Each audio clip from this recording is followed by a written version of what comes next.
మహాలక్ష్మిని చంపించాలనుకున్న ఆది నిజస్వరూపం ప్రతాప్ ముందు బయటపెట్టిన చక్రి, షాక్లో హారిక, లలిత. ఇదంతా ఎలా జరిగిందో వీడియో ద్వారా చూసేద్దాం. వీడియో ఎక్కడ స్కిప్ చేయకండి, చివరి వరకు చూడండి, పూర్తిగా మీకు అర్థమవుతుంది. వీడియోని లైక్ చేయటం, షేర్ చేయటం మాత్రం మర్చిపోకండి. మొత్తం మీదకి చూసుకున్నట్లయితే కనుక మహాలక్ష్మి అయితే ఇంటికి తిరిగొచ్చింది. గుడిలో మహాలక్ష్మి కూర్చుని ఉంటే ఇక తాయారైతే మహాలక్ష్మికి ఉన్నవి లేనివి కావాలనే కల్పించి చెప్పేసింది. అన్నీ విన్నటువంటి మహాలక్ష్మి ఇక వీళ్ళేంటి ఇన్ని రకాల అబద్ధాలు చెప్పారు అని చెప్పని ఆలోచించుకుంటూ ఉంటుంది. ఈలోపే చక్రి రావడం, ఇక మహాలక్ష్మిని చూసి మొత్తానికి బ్రతిమలాడుకోవడం జరుగుతుంది. అసలు నాకెందుకు అబద్ధాలు చెప్పారు అంటే, ఏమండి మా అన్నయ్య ఆర్కిటెక్ట్ అనే విషయం మీకు ఎప్పుడు చెప్పాను అని అంటాడు. ఎప్పుడు చెప్పడం ఏంటి అంటే, ఎప్పుడు చెప్పాను అంటే ఎప్పుడో చెప్పారు ఏ అని అంటే, నేనప్పుడు ఒక డ్రైవర్ని, మీరప్పుడు నా కారులో ఎక్కిన కస్టమర్. మరి అలాంటప్పుడు మీకు మా అన్నయ్య పనుల గురించి, మా ఇంటి వాతావరణాల గురించి చెప్పాల్సిన అవసరం లేదు కదా. కాబట్టి నేను అబద్ధం చెప్పాను అనగానే, ఎప్పుడైనా అబద్ధం అబద్ధమే కదా అంటుంది. కరెక్టే, కాదని నేను అన్ను, కానీ అలా అబద్ధం ఎందుకు చెప్పానంటే మా అన్నయ్య గురించి ఎవరు తక్కువగా అనుకోకూడదు అని చెప్పి, మా అన్నయ్యని ఎవరు కూడా తక్కువగా చూడకూడదు అని చెప్పి, మా అన్నయ్యని అబద్ధంలోనైనా గొప్పగా ఊహించుకోవాలని చెప్పి, దానివల్ల ఎవరికి ఏమీ నష్టం లేదు కదా. మీరప్పుడు కేవలం నా కస్టమర్, కానీ మనిద్దరం పెళ్లి చేసుకుంటామని, మీరు మా ఇంటికి వస్తారని నేనేమన్నా కలగన్నానా చెప్పండి అని చెప్పానంటే, మరి వచ్చాకైనా నిజం చెప్పాలి కదా అంటే, ఇప్పుడు నేను అబద్ధం చెప్పటం వల్ల మీకేమైనా నష్టం కలిగిందా, మా అన్నయ్యకేమైనా నష్టం కలిగిందా, ఎవరికి ఏమీ అవ్వలేదు కదా. మరి ఇక అటువంటప్పుడు నిజం చెప్పాలి కదా అని చెప్పని అంటారేంటండి అంటాడు. మొత్తానికి అటు మాట్లాడి ఇటు మాట్లాడి, ఇటు తిప్పి అడి తిప్పి చివరాఖరికి మహాలక్ష్మి ఇంటికి వచ్చేలా చేస్తాడు. అలా చేసేసరికి ఈలోపు మహాలక్ష్మికి కోపం వచ్చి చక్రిని కొట్టబోతూ ఉంటే అప్పుడే వస్తాడు కన్నా. వదినమ్మ అంటూ వచ్చేసరికి ఇక చక్రిని వదిలేస్తుంది. సరే ఇంటికి బయలుదేరదాం పదవదినమ్మ, అక్కడ అందరం కంగారు పడుతున్నామంటే మీరు నాతో వస్తారా లేకపోతే బండి మీద వెళ్తారా అని అంటాడు. నేను కన్నాతో వెళ్తానులే అంటుంది. ఇక కన్నాతోటి బయలుదేరుతుంది. ఈలోపు చక్రి అయితే ఇంటికి వచ్చేస్తాడు. అలా వచ్చిన తర్వాత కేశవకి చక్రికి మధ్య మాటల యుద్ధం జరుగుతూ ఉంటుంది. ఆ టైంలో మాధవ వాళ్ళిద్దరినీ ఆపే ప్రయత్నం చేసేసరికి ఇక అప్పుడే చక్రి చెయ్యి మాధవికి తగులుతుంది. ఒక్కసారిగా చెంప మీద చక్రి కొట్టినట్టయి మాధవ్ అయితే పక్కకు పడిపోబోతూ ఉంటే కన్నా మహాలక్ష్మి ఇద్దరు అప్పుడే వస్తారు. అలా వచ్చి ఆ దృశ్యాన్ని చూసి మహాలక్ష్మి బాధపడుతుంది. ఈ ఇంట్లో నలుగురు అన్నదమ్ములు ఒకే మాట మీద ఉండేటటువంటి మీరు ఇప్పుడు సడన్గా ఎలాంటి పరిస్థితికి వచ్చారో, ఈ ఇంటికి ఒక ఆడది వచ్చిన తర్వాత అన్నదమ్ముల మధ్య ఇలాంటి పరిస్థితి వచ్చిందని తెలిస్తే ఖచ్చితంగా అందరూ కూడా నన్నే అనుకుంటారు. అసలు ఇదంతా కాదు, అబద్ధాలు నిజాలు ఇవన్నీ కాదు, నేను మీకు మంచి మహాలక్ష్మిగానే ఉండిపోవాలనుకుంటున్నాను, అందుకే నేను వేరే ఇల్లు చూసుకుంటాను అని చెప్పేసి ఇక మహాలక్ష్మి తర్వాత రోజునే రెంటల్ ఏజెన్సీని కాంటాక్ట్ అయ్యి అక్కడ ఇల్లు చూపించేసరికి ఆ ఇంటికి మారిపోవడానికి మాధవ్ దగ్గరికి వచ్చి చెప్తుంది. అమ్మా ఒక్కదానివే బయట ఆడపిల్లవి ఇబ్బంది పడతావమ్మా అని అనేసరికి, పర్వాలేదు పెద్ది, దూరంగా ఏం తీసుకోలేదు, ఇక్కడికి దగ్గరలోనే తీసుకున్నాను, నాకు మీకు ఎవరికీ ఇబ్బంది లేకుండా అని అంటే, ఒక్కదానివే ఉంటే నలుగురు నాలుగు రకాలుగా మాట్లాడతారమ్మా అంటూ ఉంటే, పర్వాలేదు పెద్ది, అలా మాట్లాడటమైనా పడచ్చు, కానీ ఇలాంటి మనిషితో ఈ ఇంట్లో ఉండటం నా వల్ల కావట్లేదు. అండ్ ఇంకొక విషయం ఏంటంటే, చక్రి నా భవిష్యత్తుకు అడ్డమే తప్ప ఏమాత్రం అండగా నిలబడ్డని అర్థమైపోయింది. ఆ అబద్ధాలు నేను భరించలేకపోతున్నాను.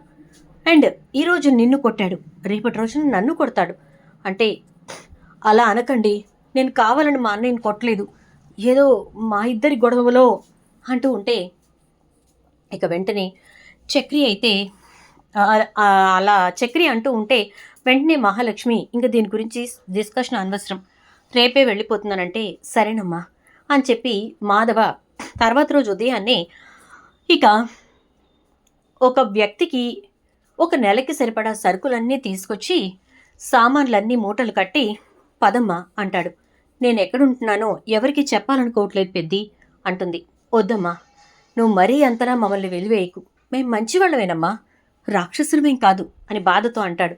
అయ్యో పెద్ది, అలా కాదు అంటూ ఉంటే, ఏమీ కాదు, ఎవరు నిన్ను ఇబ్బంది పెట్టరు, పద అని చెప్పి మాధవ ఇక మహాలక్ష్మిని తీసుకుని ఆ ఇంటికి వెళ్తాడు. వెళ్ళి మొత్తం అన్నీ సర్ది పెట్టి చక్కగా అంతా నీట్గా సర్ది, బాగుందమ్మా, సరిపోతుంది నీ ఒక్కదానికి అని అనేసరికి, అదే అనుకుంటున్నాను పెద్ది, నేను కూడా అని అంటుంది. ఇక హ్యాపీగా ఉండొచ్చు నువ్వు ఇక్కడ అనేసి అంటాడు. అన్న తర్వాత ఏమవుతుందంటే మహాలక్ష్మి ఇక అక్కడ ఉండడం మొదలు పెడుతుంది. కానీ మహాలక్ష్మికి తెలియకుండా రోజుకొకళ్ళు ముగ్గురు అన్నదమ్ములు, కన్నా కాకుండా ఈ ముగ్గురు అన్నదమ్ములు రోజుకొకళ్ళు ఆ ఇంటికి దగ్గరలోనే గుడి ఉంటే ఆ గుడి అరుగు మీద పడుకుని నిద్రపోతూ ఉంటారు. మహాలక్ష్మి ఇంటికి ఎవరైనా వస్తారేమో, ఎవరైనా మహాలక్ష్మిని ఇబ్బంది పెడతారేమో అని చెప్పేసేసి మాధవ్ అయితే రోజు పొద్దున్నే ఇంట్లో వంట అది అంతా చేసేసి మీరు పెట్టుకుని తినేసి వెళ్ళండి అంటూ గబగబా వెళ్ళిపోతూ ఉంటాడు. ఎక్కడికన్నయ్యా అంటే, మహాలక్ష్మికి వంట చేసి నేను అటునుంచి అటు పనికి వెళ్తాను అని అంటాడు. ఇక మహాలక్ష్మి ఉదయం లేచేసరికే కమ్మటి కాఫీ పెట్టేసి వంటంతా చేసి అక్కడ పెట్టేసి, ఇవాళ్ళంతా ఇవి తినేసి చక్కగా చదువుకోమ్మా, లేదా జాబ్ కోసం వెతుక్కో అని చెప్పని అంటూ ఉంటాడు. ఎందుకు పెద్ది నీకు ఈ ఇబ్బందులన్నీ అంటే, ఆ రోజు నీతో పాటు ఎందుకు వచ్చాను అనుకుంటున్నావు? నీకేమైనా వంట వచ్చా? లేదు కదా, కాఫీ పెట్టుకోవటం కూడా రాదు, మరి నువ్వు ఎలా ఉంటావు? అందుకే నువ్వు ఎక్కడుంటున్నావో చూసుకుంటే రోజు వచ్చి ఇలా చేసి వెళ్ళొచ్చనే వచ్చాను అని అంటాడు. నీకు నా మీద ఎంత కేరింగ్ పెద్ది అంటే, నాకే కాదు కుటుంబం అందరికీ నీ మీద కేరింగే. చక్రి అబద్ధాలు చెప్పుండొచ్చు, కానీ ఆ అబద్ధాల వెనక నిన్ను భద్రపరుచుకోవాలి అనే ఆలోచన ఉంది, అది నువ్వు గ్రహించాలి. అలా చెప్పకుండా నీకు అన్ని నిజాలే చెప్తే నువ్వేం చేస్తావు? కనీసం వాడి ముఖం చూడటం కాదు కదా, మా ఇంటి గుమ్మంలో కూడా అడుగు పెట్టేదానివి కాదు. అప్పుడు ఏమయ్యేదానివి? ఇంకా ఎవరి చేతుల్లోనో పడేదానివి. వాళ్ళు మంచోళ్ళయ్యుండొచ్చు, చెడ్డోళ్ళయ్యుండొచ్చు, తెలీదు కదా. నువ్వు ఆలోచించటం కొంచెం అలవాటు చేసుకో. సరే అని చెప్పి వెళ్ళిపోతాడు మాధవ. ఇక ఆ పూట అంతా కూడా ఆలోచిస్తుంది. సాయంత్రం మాధవ పని నుంచి వెళ్తూ వచ్చి, రాత్రికి ఏమైనా టిఫిన్ చేసి పెట్టినా అంటే, నేను దోశలు వేసుకుంటాను పెద్ది అంటుంది. అవునా, దోశపిండి అంటే తీసుకొచ్చుకున్నాను అంటే, ఓ పర్వాలేదు, మా మహాలక్ష్మి పెద్దదైందనమాట అనేసి అంటే, అలా ఏం కాదు అంటూ ఉంటుంది. సరే నేను బయలుదేరుతున్నానని మాధవ వెళ్ళిపోతాడు. వెళ్తున్న మాధవకు ఎందుకో ఇంటి చుట్టుపక్కల ఎవరో కావాలని మహాలక్ష్మి ఇంటిని వాచ్ చేస్తున్నట్టుగా అనిపిస్తుంది. ఏంటిది, వీళ్ళెవరు? ఈ దరిదాపుల్లో ఎప్పుడూ కనిపించలేదు. ఇంకా చెప్పాలంటే ఈ ఊరి వాళ్ళు కూడా కానట్టున్నారు. ఎందుకని వీళ్ళిక్కడ తిరుగుతున్నారు అనుకుంటూ ఆ రోజు రాత్రి కేశవని కన్నాని ఇంట్లో ఉంచి మాధవ చక్రి ఇద్దరూ కూడా ఇక్కడికి వస్తారు. కన్నా అయితే నేను వస్తానని మారం చేస్తాడు.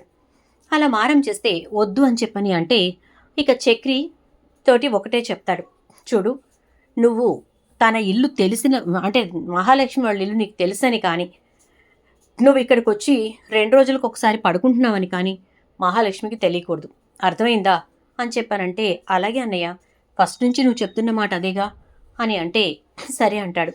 ఇక ఇద్దరూ కలిసి వెళ్ళి గుడి అరుగు మీద కూర్చుని మహాలక్ష్మి ఇంటిని వాచ్ చేస్తూ ఉంటారు. టైం 11:30, 12 దాటుతుంది.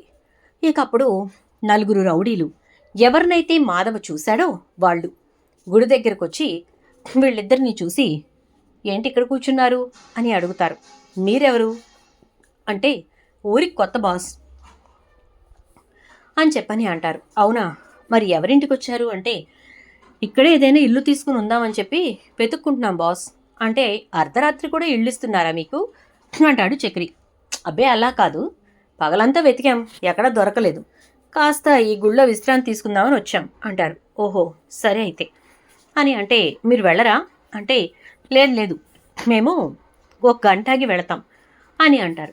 సరే అయితే అని చెప్పి వాళ్ళు వెళ్ళి, ఏరా ఇక వెళదామా అని మాట్లాడుకుంటారు. సరే పదండ్రా అని చెప్పి వాళ్ళ నలుగురు ఒకరికొకరు చెప్పుకొని మహాలక్ష్మి ఉన్న ఇంటి దగ్గరకు వెళ్ళి తలుపులు కొడుతూ ఉంటారు. అలా తలుపులు కొడుతూ ఉంటే ఇక మహాలక్ష్మి డోర్స్ ఓపెన్ చేస్తుంది. ఓపెన్ చేసేసరికి ఇక వాళ్ళ నలుగురు, మేడం అని చెప్పని అంటే, ఎవరు మీరు ఈ టైంలో వచ్చి నా తలుపు కొట్టారేంటి అని అనేసరికి, మేడం మేము ఈ ఊరికి కొత్తగా వచ్చాం, కాస్త ఈ రాత్రికి మీ ఇంట్లో ఉండడానికి ప్లేస్ ఇస్తారా అంటే, నేనివ్వను, నేను ఒంటరిగా ఉంటున్నాను, వెళ్ళండి అని చెప్పని అంటుంది. వెళ్ళం మేడం, మేము ప్లేస్ తీసుకుంటాం, మీరుండండి అని చెప్పి లోపలికి వెళ్తూ ఉంటారు. ఆవిడ నేను ప్లేస్ ఇవ్వను అని చెప్పని అంటుంటే, ఎందుకు గురు మరీ అంతలా తన్ని ఇబ్బంది పెడుతున్నారు అంటూ వెనక నుంచి చక్రి వాయిస్ వినపడుతుంది. ఒక్కసారిగా మహాలక్ష్మి అలా చూస్తూ ఉండిపోతుంది. ఇక వెనక మాధవ్ కూడా వస్తాడు. అలా వాళ్ళ నలుగురు రావడాన్ని చూసినటువంటి చక్రి వీళ్ళేదో చేయబోతున్నారని వాళ్ళతో మాట్లాడినప్పుడే గ్రహించి కేశవుని కూడా రమ్మని చెప్పి ఫోన్ చేస్తాడు. దాంతో కేశవ కూడా వస్తాడు. అలా ముగ్గురు కలిసి ఆ వచ్చిన నలుగురికి బడిత పూజ చేసి ఎవరు పంపించారో చెప్తారా లేదా అని చెప్పి నలుగురికి చేతులు కాళ్ళు కట్టేస్తారు. దాంతో వాళ్ళు నలుగురు కూడా మమ్మల్ని ఆది గారు పంపించారు అని అంటే, దేనికి అనగానే మహాలక్ష్మి గారిని చంపాలన్నారు అని అంటే, ఎందుకు అని అడుగుతాడు.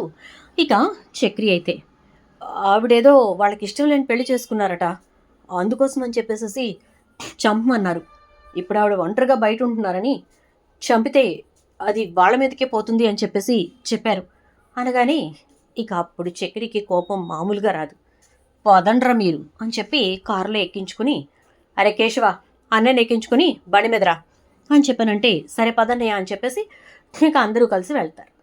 ఇక కరెక్ట్గా ప్రతాప్ ఇంటి దగ్గరికి వెళ్ళి గేట్లు గట్టిగా ఒక తన్ను తంతాడు చక్రి. దాంతో గేట్స్ ఓపెన్ అవుతాయి. వెళ్ళి తలుపులు దబ్బా బాత్తూ ఉంటే ప్రతాప్ వచ్చి తలుపు తీస్తాడు. ఎవరు? అరే నువ్వా, ఈ టైంలో నా ఇంటి తలుపులు అంత గట్టిగా కొడుతున్నావేంట్రా, ఎందుకు వచ్చావు అసలు నా గుమ్మంలోకి అంటూ ఉంటే, నేను నీ గుమ్మంలోకి వచ్చేలా నువ్వెందుకు చేసుకున్నావు అంటాడు.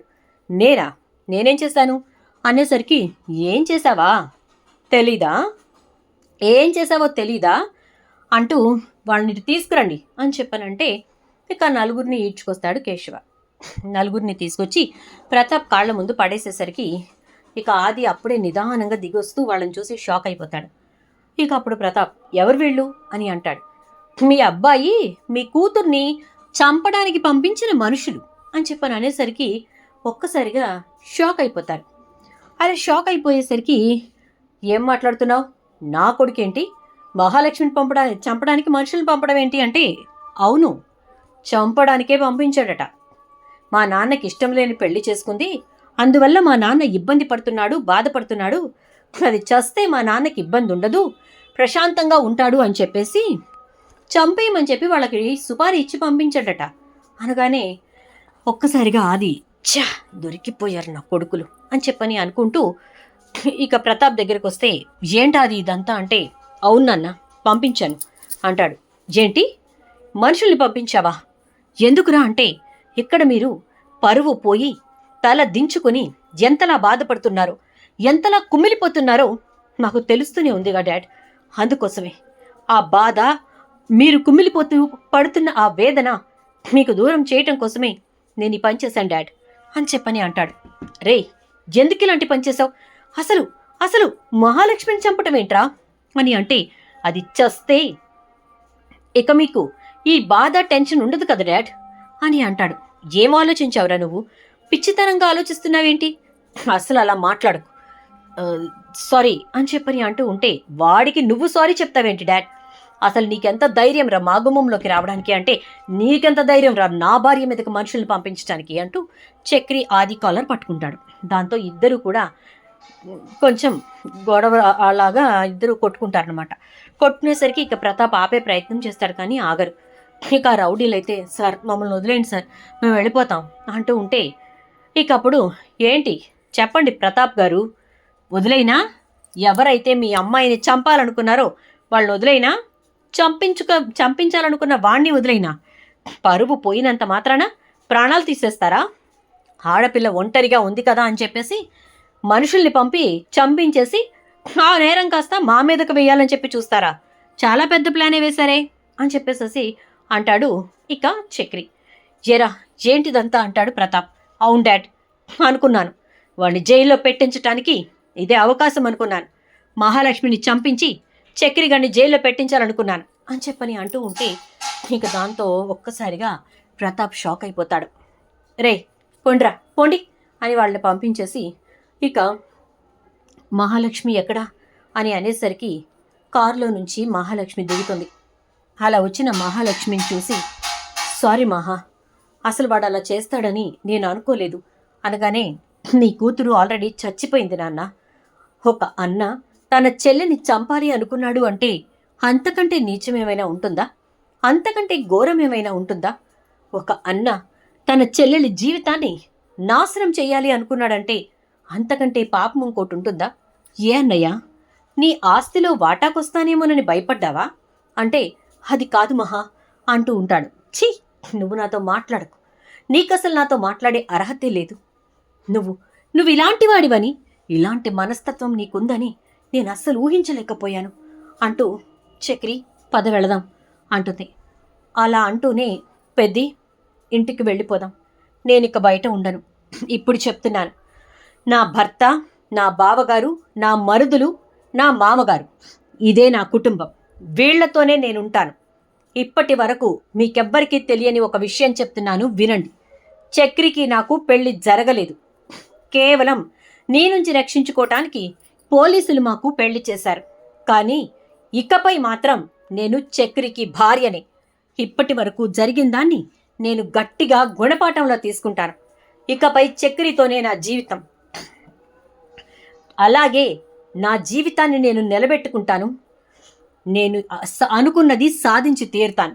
మీ అందరికీ చెప్పినట్టే నా కాళ్ల మీద నేను నిలబడి ఖచ్చితంగా ఒక కంపెనీ పెట్టి పలానా మహాలక్ష్మి మా కూతురు అని చెప్పి మీరు చెప్పుకునేలా చేస్తాను. పదచక్రి అని చెప్పి పదపెద్ది అంటూ ఇక వాళ్ళతో పాటు కలిసి తిరిగి ఇంటికి వెళ్ళిపోతుంది. అలా వెళ్ళిన తర్వాత Narayana, what happened, where did you gone అని చెప్పని అంటూ ఉంటే, ఆగవయ్యా నువ్వు నీ గోల అంటాడు చక్రి. ఇక గుమ్మంలోకి వచ్చిన తర్వాత, ఒక్క నిమిషం అండి అంటూ గబగబా లోపలికి వెళ్ళి హారతి పళ్ళం తీసుకొచ్చి, ఇప్పుడు అడుగు పెట్టండి ఇంట్లో కోడల్లాగా అంటాడు చక్రి. అలాగే అంటూ లోపలికి అడుగు పెట్టేసరికి, ఇక మనిద్దరం ఆ గదిలో ఉండొచ్చా అంటాడు. హలో, ఏంటి అడ్వాంటేజ్ తీసుకుందాం అనుకుంటున్నావా? అంత సీన్ లేదు. నేను ఓన్గా కంపెనీ పెట్టే వరకు నీదోవ నీదే, నాదోవ నాదే. పడుకోవెళ్ళి అని చెప్పని అంటుంది. వచ్చా అని చెప్పని అనుకుంటూ ఇక చక్రి అన్నదమ్ముల దగ్గరికి వెళ్ళి పడుకున్న తర్వాత, ఏరా మీరిద్దరూ ప్రేమించుకున్నారా? నువ్వు లేకపోతే ఉండలేను అని చెప్పి మహాలక్ష్మి నిన్ను పెళ్లి చేసుకుందా? ఎన్నెన్ని కబుర్లు చెప్పావు, ఎన్నెన్ని కోతలు కోసావు, హబ్బబ్బబ్బబ్బబ్బా ఎంత బాగా నమ్మించావురా మమ్మల్ని అంటూ కేశవ, కన్న చక్రిని ఏడిపిస్తూనే ఉంటారు. మాధవ అయితే, ఒరేయ్ ఇక ఆపండి, వాడిని ఎందుకు అలా ఇబ్బంది పెడతారు అని. ఏరా చక్రి ఏమంది? కంపెనీ పెట్టే వరకు నోరు మూసుకుని పడుకోమందా అంటే, అన్నయ్య నువ్వు కూడా ఏడిపిస్తున్నావా అంటాడు చక్రి. ఇక అన్న తర్వాత, పడుకోరా, మహాలక్ష్మి బంగారం, అలాంటి బంగారు తల్లిని బాధ పెట్టకు, అర్థమైందా? నువ్వు చేసిన పనుల వల్ల, నువ్వు చెప్పిన అబద్ధాల వల్ల పిల్ల ఇంట్లోంచి బయటకు వెళ్ళిపోవాల్సి వచ్చింది. అలా వెళ్ళడమే కాకుండా అక్కడికి వెళ్ళి తను ఇబ్బందులు పడాల్సి వచ్చింది, చూసావా అని చెప్పని అంటే, అవునన్నయ్య నిజమే అంటూ బాధపడతాడు చక్రి. అయితే చూద్దాం మరి రాబోయే ఎపిసోడ్స్లో ఇలా జరిగి నిజంగానే ప్రతాప్ మనసు కూడా మారితే బాగుంటుంది. ప్రతాప్ మనసు మారాలని, అలాగే చక్రి కూడా మహాలక్ష్మిని అర్థం చేసుకుని తనకు అనుగుణంగా ఉండాలని, మహాలక్ష్మి ఇక చక్రిని తన భర్తగా అంగీకరించాలని, ఇలా కథంతా కూడా సాఫీగా సాగాలని మీరు అనుకుంటే ఈ వీడియోకి ఒక లైక్ చేయడంతో పాటు వీడియోని ఇతరులతో షేర్ చేసుకోండి. అలాగే మా ఛానల్లో పెట్టే ప్రతి వీడియో మీకు ముందుగా నోటిఫికేషన్ రూపంలో రావాలి అంటే మీరు ఛానల్ని సబ్స్క్రైబ్ చేసుకోవడంతో పాటుగా పక్కనే ఉన్నటువంటి బెల్ ఐకాన్లో ఆల్ అనే దాని మీద ట్యాప్ చేయండి. అలా చేయటం వల్ల మేము వీడియో పెట్టిన ప్రతిసారి మీకు నోటిఫికేషన్ వస్తుంది. వెంటనే మీరు అందరికంటే ముందు ఓపెన్ చేసి చూడొచ్చు. Thank you.